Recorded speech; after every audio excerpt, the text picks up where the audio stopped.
I think he just played major role. Like 90% of artists that started at around the same time I started would have they have history with Pacho Entertainment. Okay. So my first studio ever, the first song I recorded my song for free at Naiboys.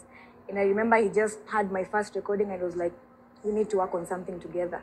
So he was just like this mentor figure in my life. So it's not really about a crush. Like I just saw him as this, someone who supported me all the way. So and I loved his music as well. So me personally, if I like a song, I have to know all the words from beginning to the end. Okay. Yes. Would you smash or pass Naiboy? I would pass. Why? Respect. Oh, my sister, please don't respect me. Please, if that is how respect is. Do you respect me also? Please don't respect me. Hello, welcome to BTP channel, Behind the Plan. Hujambo jamani, Swahiba na kusalimu, habari yako? Kwa wazungu wanasema good morning, good evening, ama good night. Anyway, thank you so much for the love. Thank you so much for 500 subscribers. We are road to 1K. Na in case una listen to this video for the first time, ama ni mara yako ya kwanza kuja hapa, please finya pale pameandikwa subscribe, finya kengele, alafu weka notification bell on, so that kila time tuna post hot trending stories unakuwa among the first people. Yani unakuwa miongoni mwa wale watu wa kwanza kupokea mambo kama bado yangali moto moto. Yes guys, on that note nimesema ni nyinyi mwenye account. Ni jamani, mkini support tutafika mbali. Yani tutaenda mbali jamani.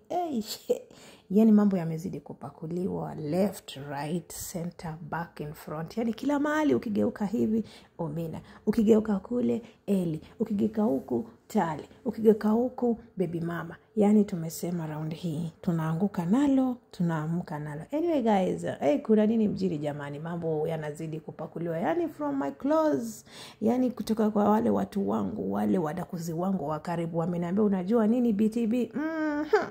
Yani hawa watu si eti ndio wameanza saa hizi, ndio sisi tuje tuone hawa Eli anazaliwa. Unajua in real love kuna kuanga na that kipindi ambacho mnajuana, kuna kuanga na kile kipindi ambacho mna socialize. Yani hatuwezi amka tu hivi kwa sababu ni vixens wangapi wameimba wimbo na watu na hawajafikia kiwango cha kuzaa na wale ambao wameimba nao. Yani wewe kama ni mwimbaji, sikuna watu ambao jamani huenda kwenye studio wanarekodi wimbo zao. Lakini hii ni tofauti. Sisi tunaongelea hii, tunaichukulia kama love story kwa sababu kuna mtoto pale ambaye amezaliwa jamani. Sasa ndio naleta hivi nikimaanisha kwamba si kila mtu ambaye ameingia studio. Maana nimeona wengine wanasema tutaogopa sasa kwenda studio. Kama kwenda studio kazi ndio hii jamani, alafu lazima kondoo iliwe. Si hivyo, inategemea. Nyinyi mmejisikilia pale jamani amesema jamani usini respect. Lakini amesema kwa utani jamani, si ndio? Lakini mzaa uzaa. So ndio maana pale tukaona Eli akazaliwa. Sasa sisi hatujui maana kama respect ilitolewa, alafu sasa mapenzi kaingia, ndio maana Eli akaja. Kwa sababu pale walikuwa wako kwenye show ya kula. Wale ambao wanasema ati hao watu wamejuana juzi ndio miaka 2. Hapana, hii interview nakwambia ni ya miaka 3 iliyopita. 3 good years down the line. Ni kitambo sana. Si saa hizi jamani. Najua kuna mtu anashangaa.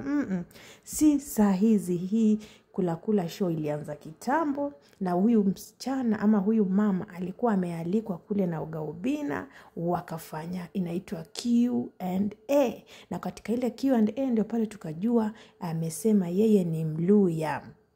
Na pale akajieleza namna alivyoingia kwenye industry, expectations zake, na pale ndipo akaambiwa will you smash Naiboy? Naiboy pia ni mwimbaji. Akasema no, siwezi nikasmash na mheshimu. Ogobina akasema kama hiyo ndio heshima basi na mimi usini respect. Jamani wewe. Mimi sijasema kama umesikiliza ama ndio umeingia mara ya kwanza. Jamani rudi nyuma ukasikilize hii video mara ya kwanza nikianzisha. Utaelewa. Nimewaambia nyinyi tunaanguka round hii na receipts tunaleta. Yani tunapakua, tunaongeza na sosa juu. Yani hatuongei maneno makavu bure. Tunaongea na evidence kwa karatasi. Evidence kwa karatasi. Anyway guys, nataka kuambia nini? Najua kuna mtu hawezi amini. Unajua pia huyu msichana ameimba wimbo na Leslie. Leslie ni ndugu yake Obina. Huyu dem ni rapper. Yani ni mrapa mwingine mkali sana.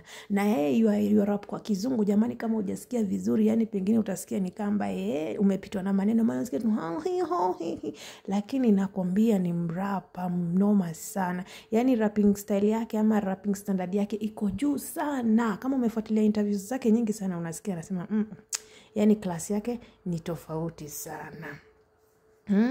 Anaimba na hivyo alivyotoa wimbo na Obina alitoa pia wimbo na Leslie. Maana Leslie pia anaimba na si Leslie peke yake yani katika hiyo collab kulikuwa Tali, kulikuwa Leslie na kulikuwa na Gaucho. Hiyo ni ujumbe wa kwanza jamani kama wapenzi hamjui. Sasa nyinyi mkiona ati Obina anaambiwa na Leslie ati mama atasema nini akireact? Sisi ndio tunabebwa jamani. Yani sisi ndio hatukuwa tunajua. Lakini Leslie alikuwa anajua. Maana alikuwa anajua huyu mwimbaji. Si eti walikuwa anajua kuna mapenzi na Obina. Mimi sijui lakini sikuna sometimes unaweza share story na ndugu yako ama dadako jamani. Unaweza sema unajua nini yule msichana tuliyekuwa naye kwa studio kulienda kukawa na hivi na hivi na saizi tuko na mtoto na ye.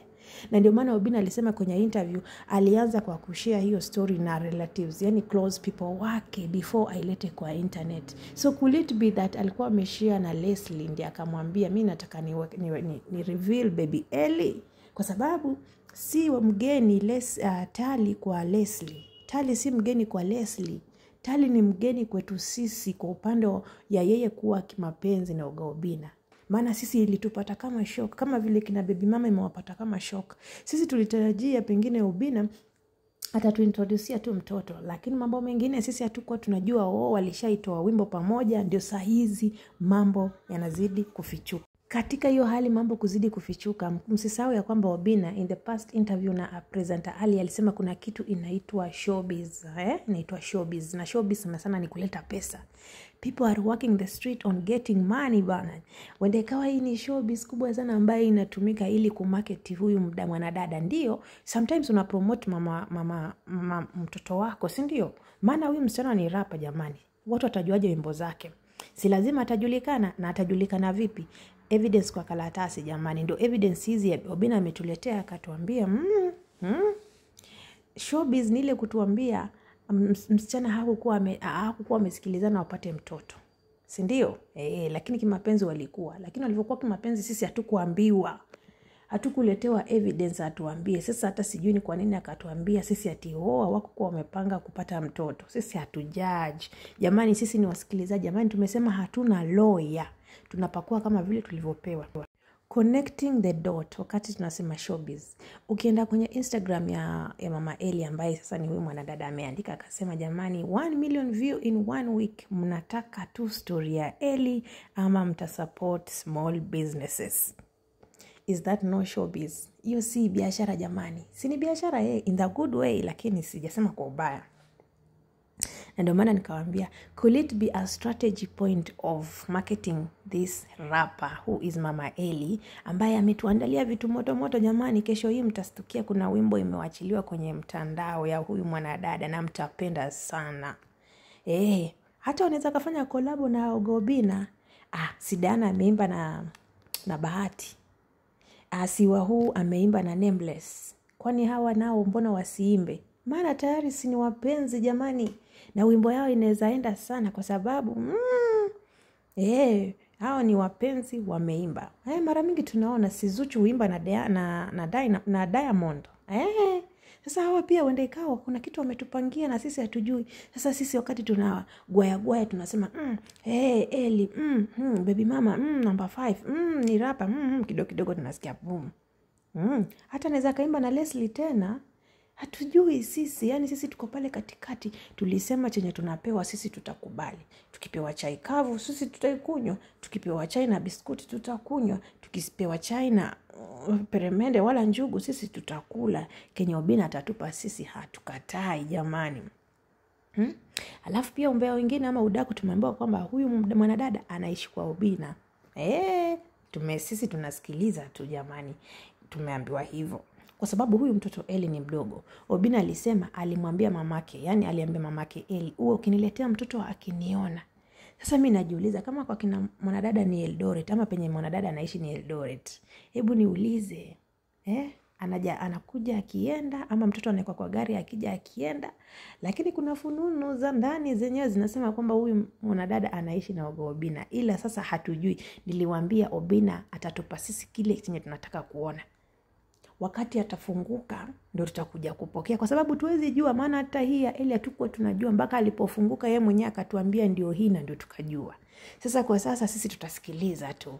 Lakini hizo ni za ndani jamani. Acha tungoje tuone, tutaambiwa. Drama zikianza jamani nazo hatufungia au hazifungiliwi, zinaachiliwa kuja kweli. Kwa maana mama Dalola yesi uchukua watoto wake, maana ni wakubwa, anaenda na kaa na wao. Lakini huyu sasa ni mdogo, lazima aletwe kwa baba, amuone baba, abond na baba, alafu mtoto arudi kwa mamake. Si ndio?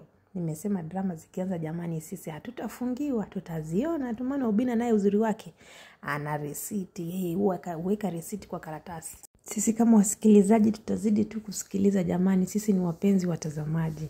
Maana hii ni drama mix. Mama Dalola na watoto wake, Mama Liron yuko pale, Mama Brianna yuko pale, alafu kuna huyu baby number 5. Nakwambia sisi ni wasikilizaji. Kenye Obina atatupa sisi tutachukua. Ndio maana tumesema hatuna budi ila kungoja. Maana niliwaambia wapenzi, kila wakati hatuwezi jua mtu anataka kutupa nini, kwa sababu kila ambacho ametuandalia tunachukua vile amekileta. Maana hata huyu mtoto sisi hatukuwa tunajua, lakini wao walikuwa wanajua. Na ndio maana unaona Lola alishtuka sana wakati babake alikuwa anaambia, unajua now the cat is not inside the bag again. Mtoto tayari tushamweka nje na hata picha zake tushapost. Watoto walishangaa. Do you know why? Kwa sababu hawa expect mambo yaende namna hiyo.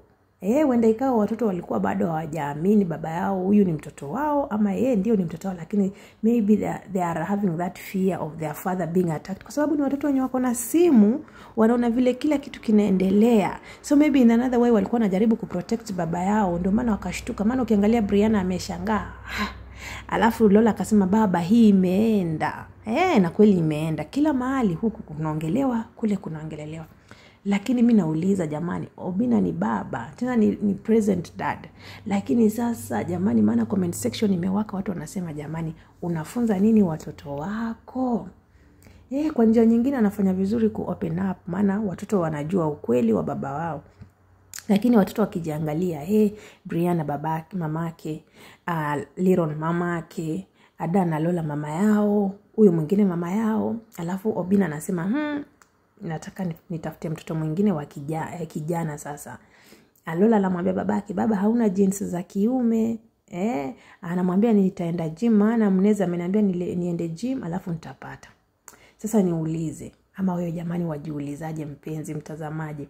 Kwa sababu hao watoto wataona si vibaya makosa, baba yao hajafanya makosa, na kweli Obina hajafanya makosa kuleta watoto wajuane.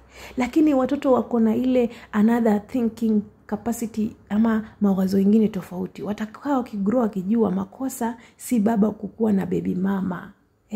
Makosa ni kukua na baby mama lakini wasijuane. Maana amewaweka wote hadharani, anajua wewe mamako ni huyu, mamako ni huyu, mamako ni huyu. Sasa huyu Liron ambaye ni kijana pia. Obina ana kijana pia, usisahau Obina una kijana pia. Na ile unafanya jamani atataka kuiga. Atasema ni kwa nini baba alikuwa na baby mamas wengi? Nataka nijue. Ama mimi nasema tu jamani sina lawyer. Kwa sababu mtoto anaweza taka kuexperience. Ataona baba alikuwa na baby mama lakini hakukuwa anatuficha. Makosa kukuwa na baby mama na uwafiche, lakini kukuwa na baby mamas wengi si makosa. Mtoto atafikiria vile. Kuna hao wasichana pia ambayo wanaangalia jamani. Wanaona baba ametuletea